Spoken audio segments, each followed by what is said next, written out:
What's good, ladies and gentlemen? Hey, thank you for hitting that play button for another episode of the Hetty Coleman podcast, where I sit down with fabulous people for them to be able to share their story. Because three things happens when people share their story: we learn from them, we are inspired by them, and we connect. And out of that connection, I believe community happens. And I love to say that community wins. Not only do I say go win, I say that community wins. When people start connecting, inspiring one another, and learning from one another, there is a greater opportunity for us to win. And so today, ladies and gentlemen, I'm sitting down with my friend Gregory Jerome. And Gregory, we go back, we tell stories days. Is that where we originally connected? Yeah, absolutely, man. What's that? 2010, 2011, somewhere Yeah. around. Yeah, man. You came on the scene. We tell stories was already a very creative vibe, right? Artists and things like that. But I feel like you came on the scene with even more energy around just being creative in the music that you were presenting with the live band, which reminded me of one of my favorite groups, which is the Roots. And you are now in Philly, man. And I want to believe that's where I connect the Roots to, is Philly. Right. Yeah. Philly all day. Matter of fact, I'm right around the corner from the legendary Milk Boys recording studio where they started. So Nice. I'm like 4 blocks away from that. And actually, I've been in there a couple of times already. Nice. So what I want us to do is just go ahead and let you start sharing your story about who you are, and kind of work your way up into where you're at now. And we'll kind of continue to dive into our conversation from there. All right, great. So Gregory Jerome, I'm originally from Oklahoma City. My family relocated when I was a toddler, basically, to a place called Texarkana. But the roots, actually, of Oklahoma, my family is all in Oklahoma City. We're from the Park Estates area in Oklahoma City. That's where all my family's at. That's where I was at as a kid before going down to Texarkana, Texas, then eventually Arkansas, making my way through Kansas, Miami, Oklahoma for college, then eventually going to Murfreesboro, Tennessee, to MTSU for music.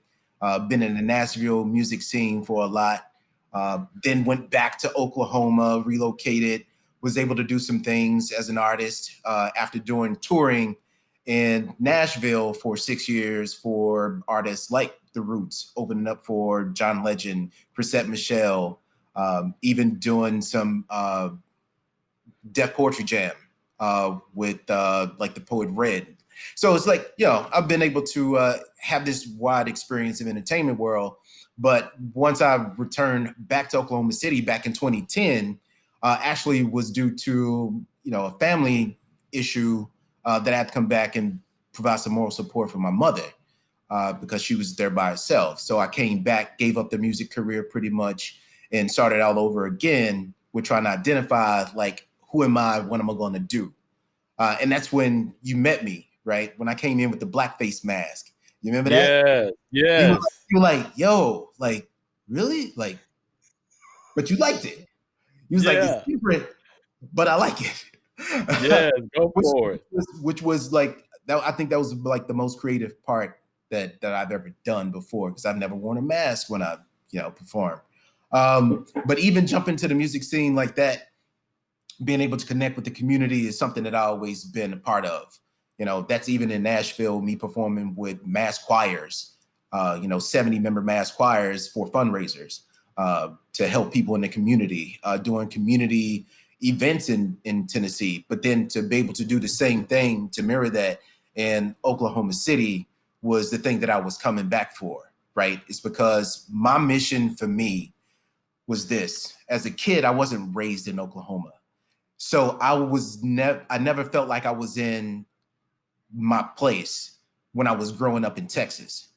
Like, I never felt like I was at home. I always felt like I was out of place.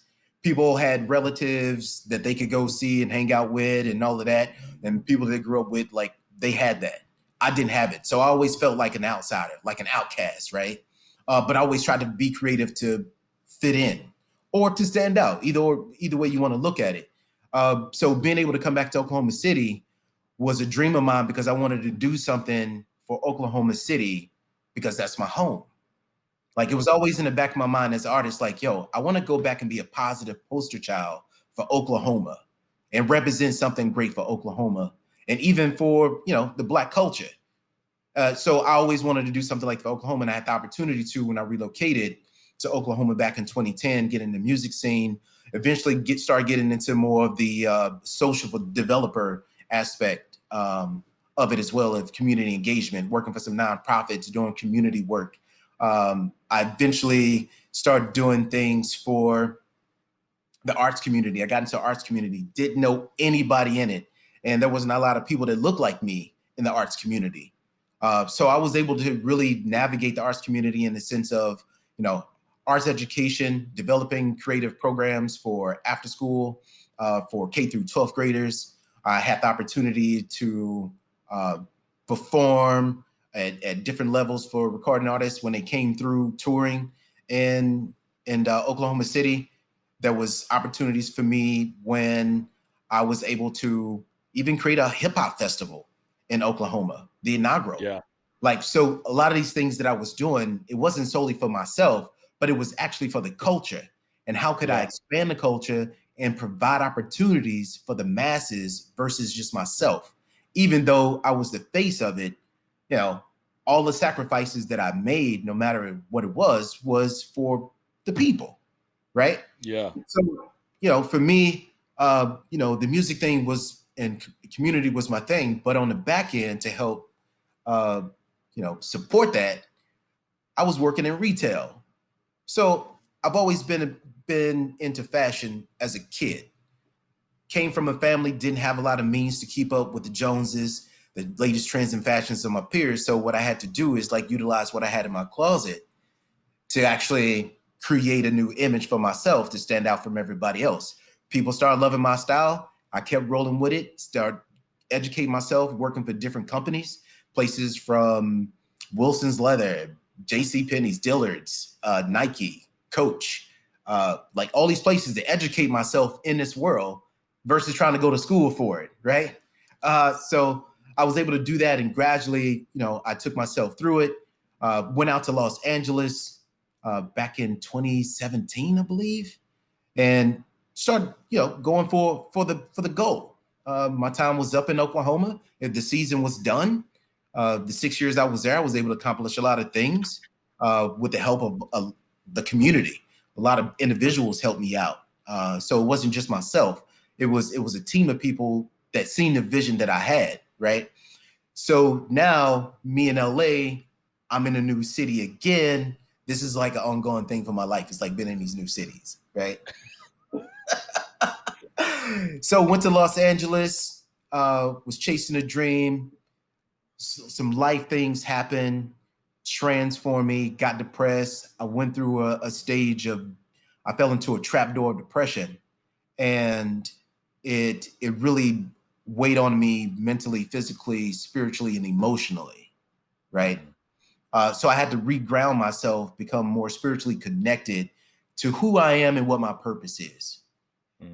And what do I do to do that? What tools am I using to do that? So there was meditation, that was me studying metaphysics, that was prayer, that was reading the Bible, that was me on this soul journey, brother, like a true soul journey of finding myself. So when I was in LA, I ended up working for a company called Joseph A. Bank suit store, right? So I was working for this store, was doing great. It was out in El Segundo. I left my wallet in El Segundo. Right? So I was working for this company, man, and there was a point where I got into a motorcycle wreck. So I was in a motorcycle wreck. A car pulled down in front of me. I T-boned the car, head first into the windshield, catapulted in the air about 20 yards. Then I rolled across the pavement for about another 30 yards.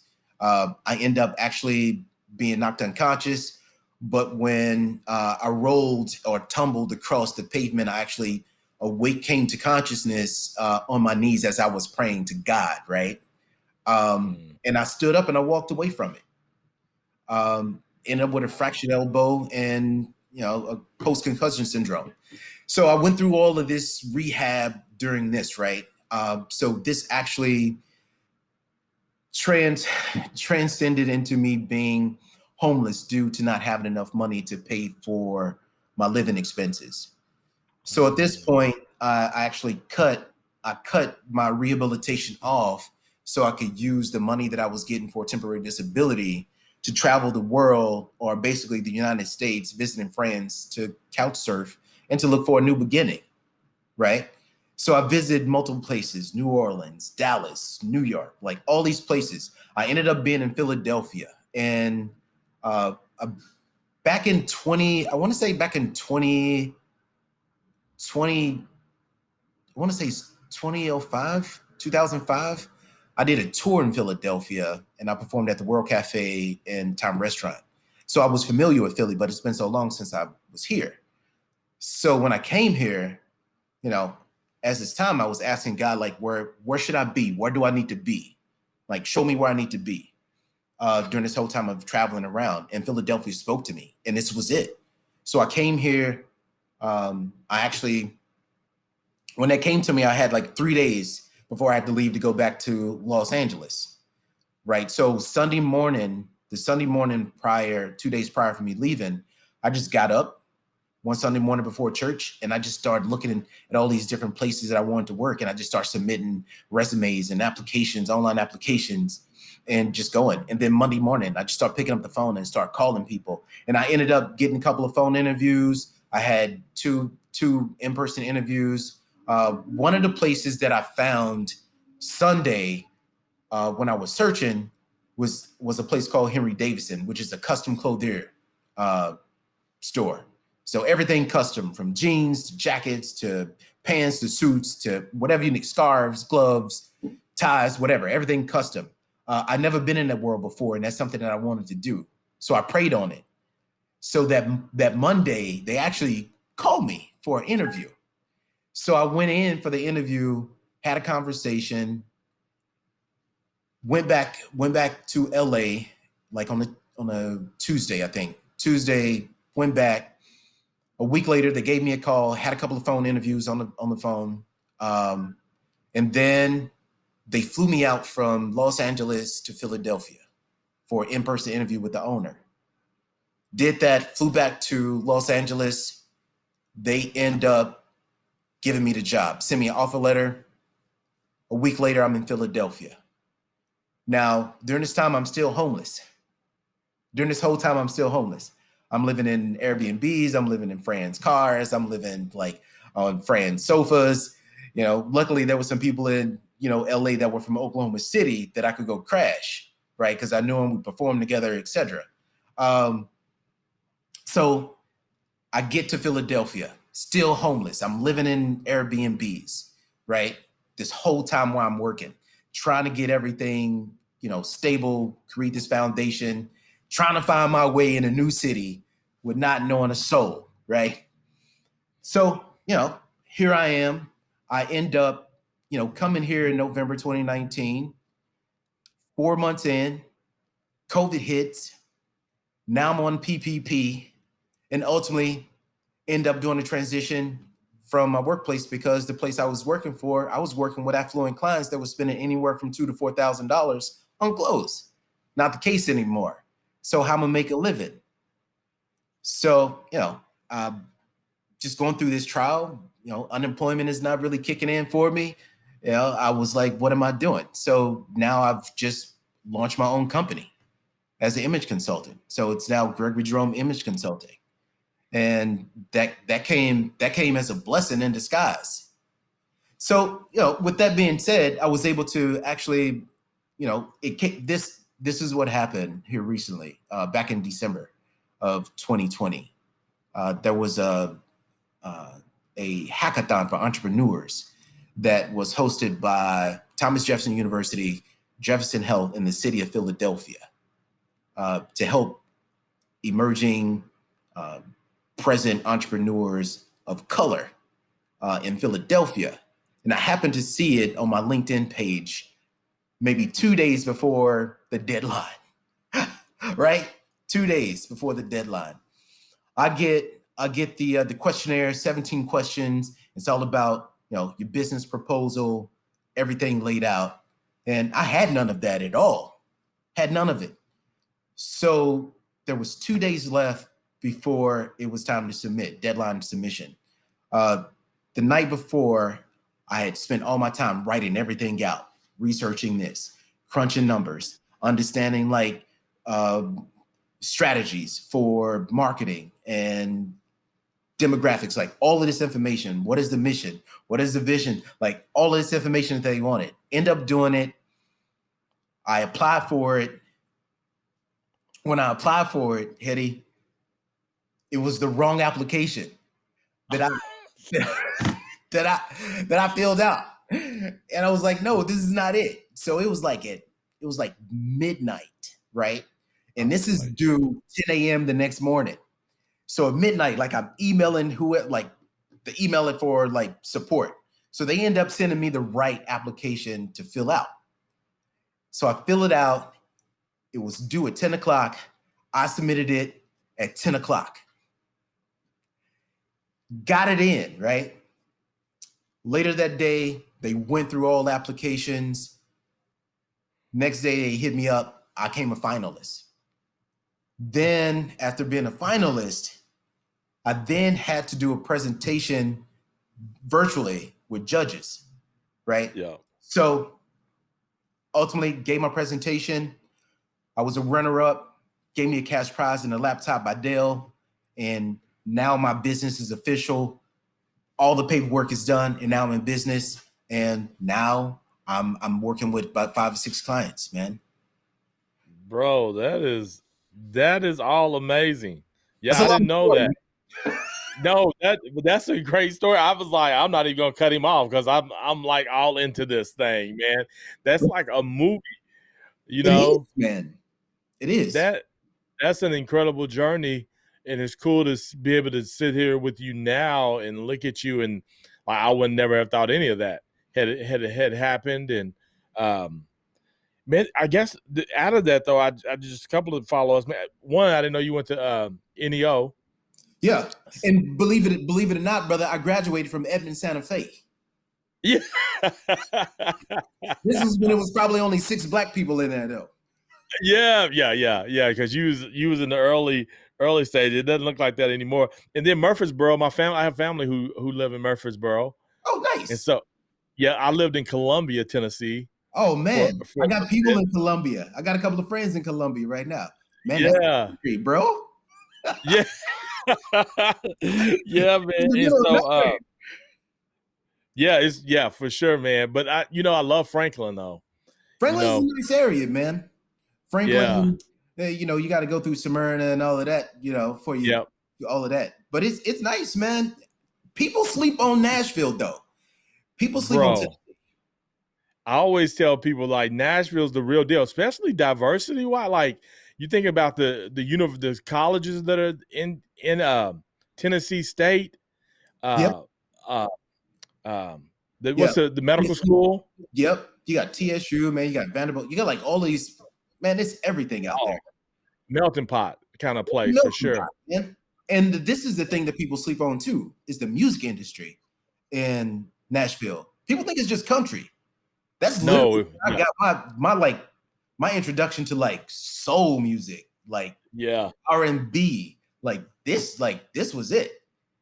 yeah. No, it's way more than just country music. I mean, in Christian music, like people think country and Christian, Oh but yeah, yeah, yeah. it's a pretty. My boy Shannon Sanders. You familiar with him? Gospel. No, Yeah, you should check him out, man. Shannon real Sanders. deal. Yeah, yeah. Yeah, Good dude, but man. no, it's really good, man. Um, bro, what did you learn from working in the different retail stores during your time of kind of bouncing around doing the retail? I know you mentioned Wilson's, J.C. Penney's, these different places. Like, what were a couple of takeaways that you are using now concerning your image uh, consulting business? One is quality customer service. Yeah, I always believed in taking care of the clients, making sure you listen. Like active listening is an important thing. Because when you do style analysis, you're trying to figure out one, what messages are they trying to send? What image are they looking for? What is the lifestyle? What is the financial forecasting? Like all of this, like what they're looking for. And it's not only from an exterior, it's also interior, right? So how can I help them from the internal side of life, right? To help be exposed into like the external.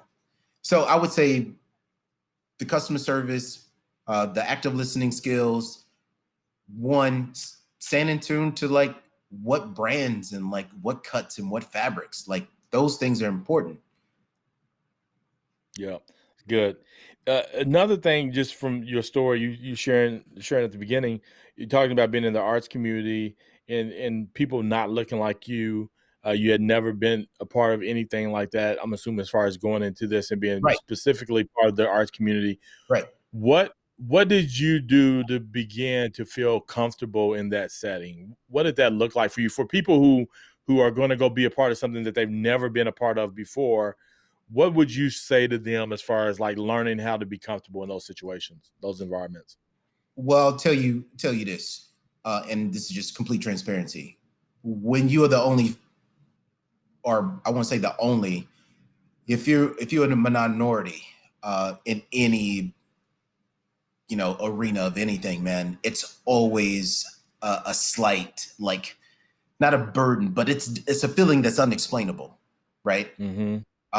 Like, oh man, I'm the only one here. Like, oh, this is like, it's not necessarily awkward, but it's not so comfortable, right? Yeah. But you become comfortable when you become more comfortable within yourself and Mm. in who you are and what you represent and what your mission is. Then nothing else matters. Yeah. Like, so being consistent in those environments sheds off that skin. Now you Mm. going in and you owning it. Like, yeah, I'm different, but here, this is what I got for you. This is why Yeah. I'm different. Yeah. And Yeah. now So in your then you start attracting people. yeah. Yeah. Because you start recognizing once you're comfortable with yourself, like, oh, I can add value based on who I am. Because Right. you're going to see things different. So your perspective could be something that's missing in this whole scenario to add more flavor or whatever the case may be. You know what I'm Right. saying? Right. So yeah, so just really understanding who you are. Self-awareness is a big Self-awareness key is to number being. one, man. Number Yeah. one. Yeah. I've That's worked good. in companies before where I was the only Black person, brother. Yeah. Like, so it's it, man. Yeah. It's part of the minority, man. That's the minority journey. I like what you said too, though. Like, we're not only just talking about ethnicity here. You could be the minority in several different ways. You know, it Yeah. could be gender. It could be I'm the only Christian. You know, in a Right. Muslim setting or Right. whatever. Where Right. you are the only one, but in that, just know who you are. Be self-aware and be confident in who you are. I like Exactly. that. Exactly.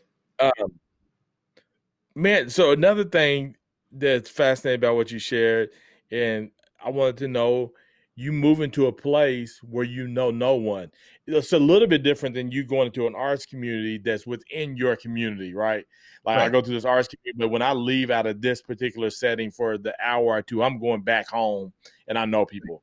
To Right. go somewhere and be completely by yourself, like what are some key things that you would say to help people make that trend? Because there's gonna be people going to college, going off to Yeah. college, or people moving for jobs and doing Right. these different kind of transitions. What are some things that just based on your experience would you suggest to them? Uh, Understanding the human capital, Mm. right? Being able to understand the value of people, but not only that, your own value. And when I say that is how can you create value for other people? How can you connect with other people and bring value? How can you blend in with like-minded individuals? How can you seek out a network? And that's the main thing. It's like you have to know how to network and navigate. It's just like the streets. I come from a street life, and you have to learn how to navigate to make things happen. Especially when you don't have the means of certain things, you have to figure out a way to make things happen. So when Yeah. you go to, like, my experience of going to a new place for college, right? Twice in my life, I had to start all over again to go to college, right? Yeah. So what I done was I just seeked out people who were like me. Yeah. Find your crew, like find your niche, find where you. It's like Cheers, right? Go to a place where everybody knows your name, type of deal. And you're in Philly. What Cheers in Philly? Yeah, right. So it's like find your camp, find a village, find people who are doing the same things that you're doing and who want to elevate themselves as well. Not necessarily get into a place where it's just comfortable and you're staying stagnant, but how can you get into a place where you're comfortable that's going to elevate you, right? Yeah. And sometimes you got to search and see. It's like you got to look for it. If you don't look for it, if you don't talk to people, like you're not going to meet people. So it's like a closed mouth never get fed. So if you're not out here like doing a thing, like you're not going to make those connections. That's just like when you and I met. Like I didn't know you at all. I didn't even know about the whole thing, But I just signed up and came through, right? This time I'm gonna make my introduction. And that was what's funny is this. When I went to Middle Tennessee State University, which is at the time was the #1 music school in the Mid-South, they put on an event. Matter of fact, it was I think it's the Kpis who put on the event. I went in and I didn't even do hip hop. It was a talent show that they did, right? I went in and did a poem over Music Soul Child Love, right? Just like I did Blackface with you. I just did a poem instead of doing hip hop. And I dropped the microphone when I was done and I walked off the stage. And I don't know anybody, right? I don't know nobody. I don't even know the host. I dropped the mic and I'm out. The host like, dang, man, why you drop, gonna break the mic? People laughing, blah, blah, blah. But the next day I'm on the yard and people are approaching me like, hey, at the time I was, and even when you met, I was going by reality as an artist, right? That's what I was. That's where I came from. Nashville was a reality. So people was like, yo, you're reality. Yo, you was the dude who dropped the mic. That was fresh. Like, that was dope. And then it just started going from there. And then it just started spreading. Start doing more open mics, going to venues, music venues, meeting people there. Like, so it was just it's all about a web of network, right? But you have to understand what value do you bring to people, right? That's the first and foremost. Then it's like, where's the value of the people? Got you. Yeah, I love that. How do I add value, and then how can I get value from the people that I'm placing myself around, right? Or the people that are surrounding me. Yeah, right. That's really good, man. That's so good. All right, let's jump into you win this entrepreneur thing. You get it. You get the application in after doing the wrong application, right? You get in at 10. You now have your business, Image Consulting. Like, what is the mission? Where are you headed? And maybe talk about what you want to see for yourself over the next 3 to 6 months. Great. Good question. So when I launched this thing, I put myself in a position of setting goals, KPIs, things I want to accomplish short term, long term. What are KPIs for people who are listening? I don't know what KPIs are. You just don't. So it's like key performance goals, right? Yeah. So what I was looking for was to, one, how can I get into the corporation? How can I get into the corporate world of doing workshops, right? The other one was, how can I do webinars for universities, colleges of business and colleges of law? Then the other one is like, how can I get to do weddings, get more clients? So the things I was able to accomplish already in the 3 months was those things. I've done a major corporation webinar for PSE&G, which is like relevant to a Chesapeake in Oklahoma City. Like, I've done one for them. I'm doing one next week for Temple University, which is a prime university here in Philly. Like, everybody knows about Temple University. So I'm doing one for them, for their College of Business. I wanted to get more PR. There's Hetty. I'm getting on some visual work right now that I want to accomplish, right? I have a couple of TV interviews coming up. Actually, one of my clients made into one of the top luxury wedding magazines in the United States. So like all of these goals are actually being accomplished, but it was all about faith. But going forward, I'm just looking to continue to build this brand.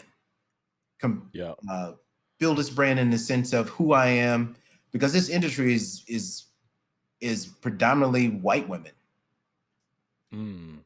So, and I'm not that. So that's a hill that I'm going up against, right?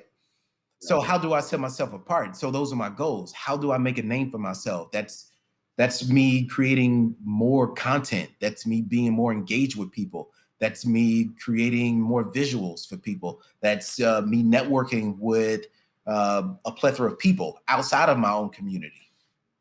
Yeah. So you mentioned that you got your first workshop, your first seminar with a company. Right. How did you get that? Like, can you tell me like how did you make contact with them? And then when you made contact with them, what did you present to them? How did all that work? All right. So good question. So the way that happened is there's a lady named Cheryl Willington. She's actually in Philadelphia. She was just recognized as L'Oreal Women of the Year award, right? Black lady, phenomenal. She's an image consultant. She runs her own company, Evelar Image Consulting. Her and I have been in conversation via LinkedIn and phone calls. We kept like this open door of conversation. I ended up doing her a favor by getting her plugged with a PR representative for her like L'Oreal promotion thing that she was doing. In return, she contacted me to actually do a seminar with her company. So she was the plug. Got you. So it was a relationship. Relationships. And what I think I hear from you is that you added value to her by helping her with the PR situation. Right. And then she turned around and brought you alongside and added value to you by giving you an opportunity to have a gig, right? Right. Yeah. So now that you've had that opportunity, how do you leverage that into more opportunities, right? Because now you want to take that, and I'm sure you want to be able to say, hey, I've already done this. Right. Like, what does that look like to tell that story and get it out there? Network can just tell people what you're doing. You know, you let people know about your accomplishments and your goals. You tell your story. Mm-hmm. So within that, I tell people that today when I'm meeting them, like when I'm having meetings with them, they're like, yeah, what are you doing? What have you done? And I tell them, they're like, oh, really? You've already done a webinar for PSD&G? Like, that's a big deal because that's a big company. Yeah. Like for me to be a brand new entrepreneur and already to accomplish that goal, like that's, if you ask me if anybody that tells me that in their first 3 months, they're doing corporate accounts already in 3 months, oh, you must be on to something. What you doing? Who you know? How can I get down? That's good. That's good. I like the way that you said you share your accomplishments, but then you also share your wins, like the wins that you want to achieve for yourself, your goals. Right. And I really like that combination of doing both. Like, yeah, I've accomplished these things, but now let me tell you where I'm trying to go. And I'm assuming in that you're around people or whatever, one who can position you to help you achieve those wins, meaning that they may give you more work like this lady did. Right. But then also maybe there are people that could be potential clients and they get to see the vision and want to come and be a part of that vision by giving you the opportunity to come and do a webinar for them or whatever. Yeah. And that's how it's happened. From the content I placed on LinkedIn, I got a couple of things coming up on television. I won't speak on those right now, but some things are coming up on some major stations. So it's like people hear your story, they see how you engage with community, they see how you're engaged with people, they look at the post of individuals that respond to your posts, like their comments, and how it impacts them and uplifts them. Because it's, for me and the company, Like we aim to actually uplift, empower, and educate clients. And that's what this company is about. The brand is about. It's about empowering people. We believe in transforming lives one style at a time, no matter what level you are at, right? Because it's important. It's a transition. It's a transformation. And so how can we transform ourselves, right? Sometimes you have to do the fake it till you make it type thing. But it's not a fake it if you put on the clothes that make you feel good. Like, yo, I feel good. You put on a nice suit and it's tailored nice, you walk different. You talk different. You put on some nice upscale luxury casual clothes, you still feel cool. You still like you got this swag about yourself, right? So how do you empower yourself that way, right? From the outside in, because there's more ways to empower yourself than saying from the inside out. Well, why don't you try to reverse it? Oh, reverse it. Oh, that's that Missy Elliott. Sorry, man. I be going into these music zones sometimes, brother. You got to watch out for me. That's good, man. Hey, can we go back to the hackathon real quick? Yeah. Because there's going to be people who have these opportunities to do pitches. Because in that, you got the opportunity to pitch, right? What you wanted to see from your image consulting. What are some tips that you would share on doing a pitch to someone about your business, where you're wanting them to either invest or in some way add value to help your business grow? First thing I would say, get you a 30-second elevator pitch that tells everything about you and your mission, like what your impact is. Get a business plan down. No matter if you think it's not right, like at least get one down and have somebody revise it. Like understand what these goals that you need to structure for yourself. 2, put your presentation together, so you can have it ready and prepared. So because you never know when opportunities may present themselves, and that's the thing that I've learned through everything I've done, being great. Just like have something prepared, so when people ask for it, you can be like, "Here you go," like that. Like after the conversation, all right, man, I'll email you. And as soon as you walk out the door, they got the email. Yeah, that's impressive. Yeah, right. So it's that whole saying, "Be ready, so you ain't got to get ready," right?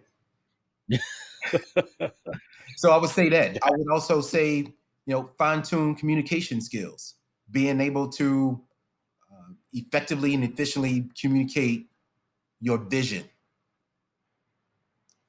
Some people may think, oh, well, he talks proper and he speaks quite elegantly. And I'm like, listen, like, it's a part of it. Like you have, like, if you want to elevate yourself, you have to not only just in the sense of propelling yourself in an economic standpoint or a lifestyle standpoint, like even intelligent wise or just personal development, like you have to get out of a comfort zone of what you used to. Now, and why I say this is because I can go have a conversation with a president, CEO, or a mayor, sit down, have dinner, right? But then at the same time, I can go to the east side and kick it, Yeah. And be on the block hanging out, huh? Yeah. Or I can go to the south side of Oklahoma City, where it's, Little Mexico, they call it. Like I can go hang out with the Vatos, you know what I'm saying? Like it's being able to be culturally diverse, right? In this world, you got to be a chameleon, but within being a chameleon, you're still yourself. But because a chameleon can change colors, but what? It's still a chameleon. It's still a chameleon. Yeah, that's right. Right? It's still the animal. It's still what it is, right? The foundation of it, what it was born to be, but it's able to blend into all environments. And that's where you have to be in this world. You have to understand different cultures, man. That's how the world becomes a better place, right? So if you can relate to people's like cultural backgrounds and traditions, it makes you more versatile. It opens the door for opportunities. And that's what I would tell people. Like, that's the thing you should focus on, is how to be more diverse instead of just being stuck in this one hole of like, this is it, and this is where I'm from, and this is where I got to stay. I don't want to sell out to like who I really am. Well, who are you really? Are you what society told you you are, or are you, the person who loves to explore? Yeah. Yeah. That's good, man. So talking about your elevator pitch, we called it, I did this thing called Stitch Crew, the Thunder Launchpad. The Thunder sponsor this thing to where they bring entrepreneurs in. We spend so many months together, and then you get to do your pitch. We call it our Twitter pitch. So, the elevator pitch, Twitter pitch. Share your elevator pitch and then tell people how they can reach you. All right. So my name is Gregory Jerome, the owner of Gregory Jerome Image Consulting, where we aim to transform lives one style at a time. We like to educate, uplift, empower our clients. We allow them to understand their internal and external benefits of image. We also educate them on the emotional, behavioral, perceptual, and also the cognitive factors of image. Gotcha. Okay. How can people find you? People can find me on all social media platforms. Gregory Jerome, website, thegregoryjerome.com. Man, you get all Gregory Jerome's on everything. Man, that's pretty cool to find your name. I was sure Hetty Coleman, I could get Hetty Coleman on everything, man. Good, man. You can even Google me, bro. Man, I appreciate you sharing your story, man. This is powerful, man. Continue to empower people by providing them great consulting work on their image. And man, I look forward to seeing you continue to do wonderful things out there, bro. Appreciate it, man. Listen, it was an honor, man, to be on this platform with you, brother. Thank you for having me here. Peace and blessings to you and the family, and on every endeavor that you're doing, man. Send me a pair of them red socks or maybe a hoodie so I can rock it for you. I'm just saying, I can help you market your product. That's legit. What size are you? What size are you? XL, man. I'm an XL. That's on the hoodies, but 9 to 12 on the socks. That's sock size. People don't. You're an image consultant. You giving out your sock size. I ain't never had anybody tell me the sock size. Now, man, my sock size, brother. My sock size. Sock size. Hey, ladies and gentlemen, once again, thank you for hitting that play button for another episode of the Hetty Coleman Podcast. And as always, ladies and gentlemen, go win.